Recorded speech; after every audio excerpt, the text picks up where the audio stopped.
Bonjour, je m'appelle Nicolas Cassiopo. Je travaille pour la société Window Mannequin.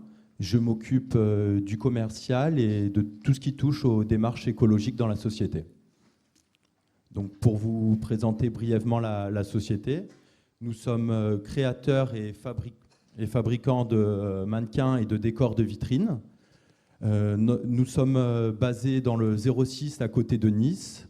Nous sommes une société familiale qui a plus de 30 ans maintenant. Nous avons à peu près 40 personnes à notre siège à côté de Nice et nous distribuons nos produits à l'international. Donc maintenant, je vais vous décrire la démarche et vous faire partager le parcours que nous avons eu par rapport à l'éco-conception. Et ce parcours a démarré il y a un peu plus d'1 an maintenant. Donc, tout a commencé avec un de nos clients très importants qui est Marks & Spencer.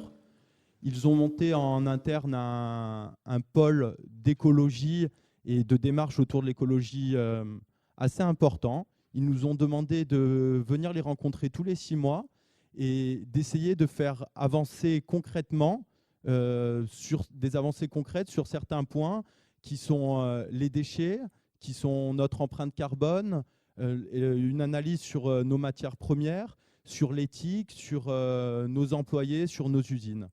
Donc au début, ça a été assez compliqué car pour une PME, c'est la problématique de l'écologie et des problématiques vraiment poussées.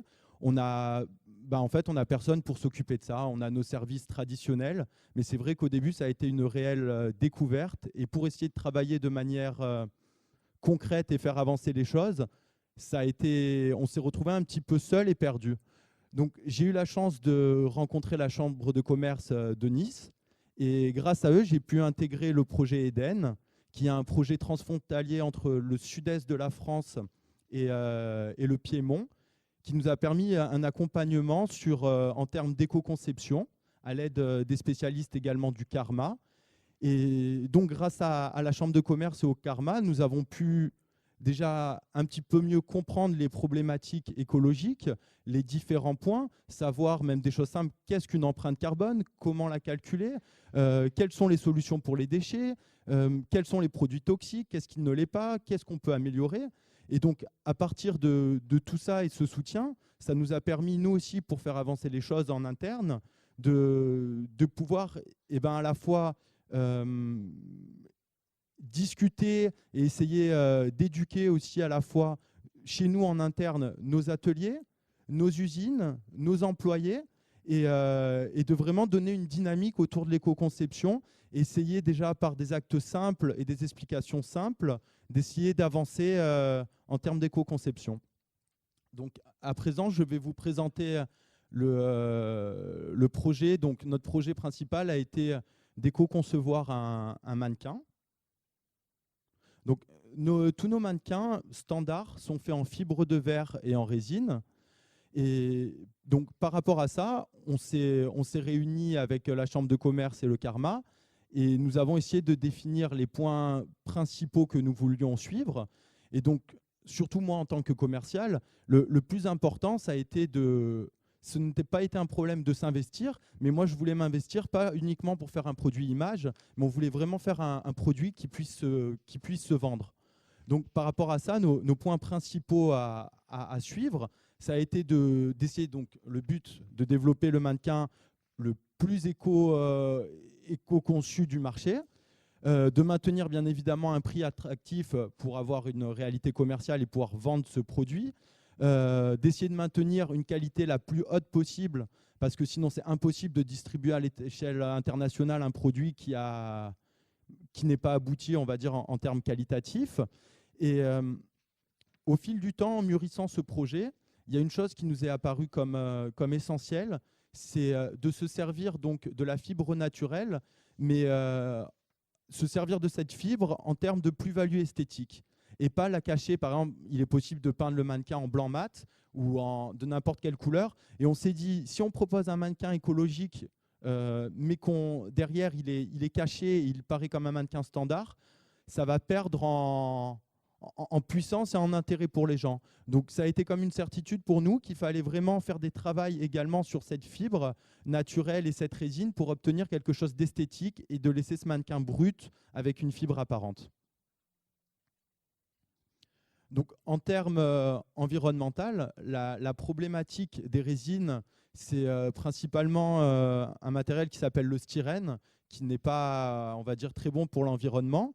Et donc, nous avons essayé de faire beaucoup de sourcing et de trouver les résines, on va dire, les plus éco-friendly. Donc, à aujourd'hui, il y a des solutions de résine avec des faibles taux de styrène et également avec une partie de la résine qui est biosourcée. Donc, nous, en l'occurrence, nous avons utilisé une résine qui est composée en partie avec du maïs et avec un bateau de styrène.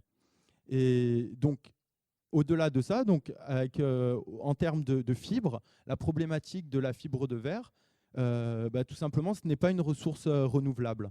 Donc, ça nous a paru comme une évidence d'essayer d'utiliser des fibres naturelles, où il y a quand même un choix très large, que ce soit des fibres de coco, de lin, de chanvre.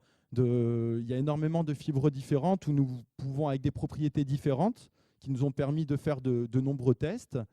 Et au final, donc, nous avons mené des tests au siège, chez nous en France, dans nos ateliers.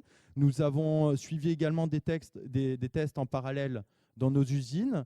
Et au final, nous sommes arrivés donc, à éco-concevoir un mannequin avec une résine écologique et avec des fibres naturelles. Et en l'occurrence, on a utilisé une fibre de sisal, c'est une plante qui est de la famille du cactus. Quel succès auprès de vos clients? Par rapport aux clients, ces dernières années, on a remarqué de plus en plus de questionnements en termes écologiques, mais la problématique, c'est que ça restait vraiment un questionnement.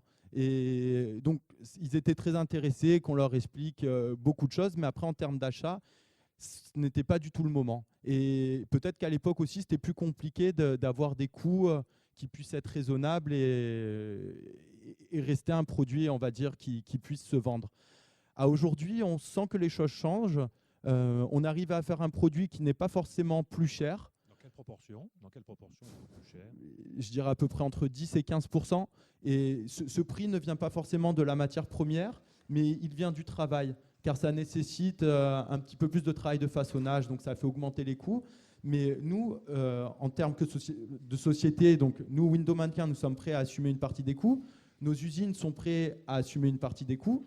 Et mon message aussi, de faire comprendre aux clients qui essayent en permanence de baisser les prix, s'ils veulent bien essayer au moins de stabiliser les prix, donc de jouer le jeu également. Et je pense qu'on pourrait vraiment apporter une réelle solution, un réel produit éco-conçu et lancer une vraie démarche et une vraie dynamique internationale en termes d'écologie, en termes de nous, créateurs, fournisseurs, en termes avec les acheteurs qui sont nos clients et avec également nos usines.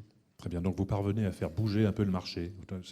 J'ai l'impression que les choses bougent. On arrive à faire un mannequin que vous pourrez voir dans le hall objets. Et qui a un produit, on va dire, qui a abouti. On a une nouvelle génération et ce n'est pas fini. On va continuer à développer avec différentes fibres, avec différentes matières. Et je pense que nos clients répondent de manière positive. Donc, à suivre. Très bien. Merci Nicolas Cacioppo. Merci beaucoup.